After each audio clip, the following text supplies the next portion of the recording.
Dear friends, welcome back to Maffy academy. मैं Jay sir इस YouTube channel मैफी academy पर आपका स्वागत करता हूं। फ्रेंड्स, आज हम लोग कॉन्वेक्स मिरर में इमेज फॉर्मेशन का सेकंड कंडीशन हम लोग लेकर के प्रेजेंट हुए हैं, जो इस प्रकार है, when an object is between infinity and pole P. तो फ्रेंड्स, कॉन्वेक्स मिरर में इन्फिनिटी और पोल के बीच कहीं भी ऑब्जेक्ट रखा जाए तो हमेशा जो इमेज बनेगा वो मिरर के पीछे पोल और फोकस एफ के बीच बनेगा। यह वर्चुअल होगा, इरेक्ट होगा और ऑब्जेक्ट से छोटा होगा। तो इसका जब रे डायग्राम हम लोग खींचने जाएंगे तो इसका रे डायग्राम इस प्रकार बनेगा। यह एक कॉन्वेक्स मिरर है और यहाँ से एक प्रिंसिपल एक्सिस हम लोग लेंगे जो कि सेंटर ऑफ मिरर से पास कर रहा है।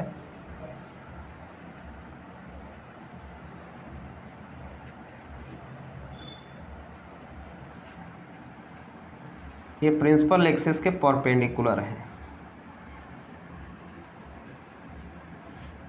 जब रे ऑफ लाइट यहाँ से parallel to the principal axis आती है तो रिफ्लेक्ट होने के बाद वो उसी मीडियम में चली जाती है। लेकिन जब इस रे को हम लोग पीछे की तरफ बढ़ाते हैं तो ये जा करके पता चलता है कि ये रे जो है वो ऑब्जेक्ट्स ए बी से नहीं आ रही है, जबकि यहाँ फोकस से आती हुई मालूम पड़ रही है। फिर एक रे ऑफ लाइट अगर हम in the direction of centre of curvature लेते हैं तो वो रिफ्लेक्ट होकर के उसी पाथ से रिटर्न हो जाती है। लेकिन जब हम इसको एक्सटेंड करते हैं तो ये लगता है कि ये सेंटर ऑफ कर्वेचर सी से आती हुई प्रतीत हो रही है और ये दोनों रे एक दूसरे को P और F के बीच इंटरसेक्ट करता हुआ देख रहे हैं, जो कि हमारा रिक्वायर्ड वर्चुअल इमेज है, I है, और ये हमारा ऑब्जेक्ट है। तो फ्रेंड्स, जब रे ऑफ लाइट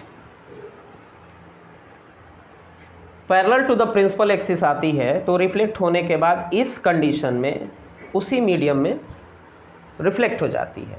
फिर रे ऑफ लाइट जब सेंटर ऑफ कर्वेचर की तरफ आती है तो रिफ्लेक्ट होने के बाद वो उसी पाथ पे रिटर्न हो जाती है। लेकिन जब उस रे को, दोनों रे को प्रोड्यूस किया जाता है तो मिरर के पीछे वो दोनों एक दूसरे को P और F के बीच इंटरसेक्ट करते हैं और वही इंटरसेक्टिंग पॉइंट हमारे लिए इमेज का फॉर्मेशन करता है। अब अगर हम इसके नेचर की बात करें तो देखेंगे कि लिखेंगे कि when an object is between pole P and focus F, when an object is between infinity and pole P, then the image will be formed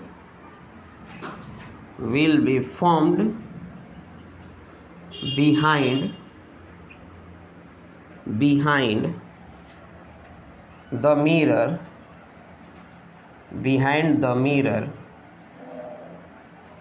between P and F. It is virtual, erect and diminished in size. तो हम लोग देखें कि जब object को infinity और पोल P के बीच रखा जाए कॉन्वेक्स मिरर के सामने, तो हर कंडीशन में वो इमेज P और F के बीच मिरर के पीछे बनेगा। यह वर्चुअल होगा, इरेक्ट होगा और डिमिनिश्ड होगा, ऑब्जेक्ट से छोटा होगा। तो फ्रेंड्स, हम लोगों ने इमेज फॉर्मेशन इन कॉन्वेक्स मिरर का दोनों कंडीशन कंप्लीट कर लिया है। अब हम लोग नेक्स्ट जो एपिसोड होगा उसमें इमेज फॉर्मेशन इन लेंस पढ़ेंगे। आज इतना ही। अगर आप इस चैनल पे नए हैं तो इसे सब्सक्राइब करें, शेयर करें और अपनी फीडबैक कमेंट ज़रूर दें हमें। फिर मिलते हैं हम लोग नेक्स्ट सेक्शन में। तब तक के लिए धन्यवाद। Thanks for watching us.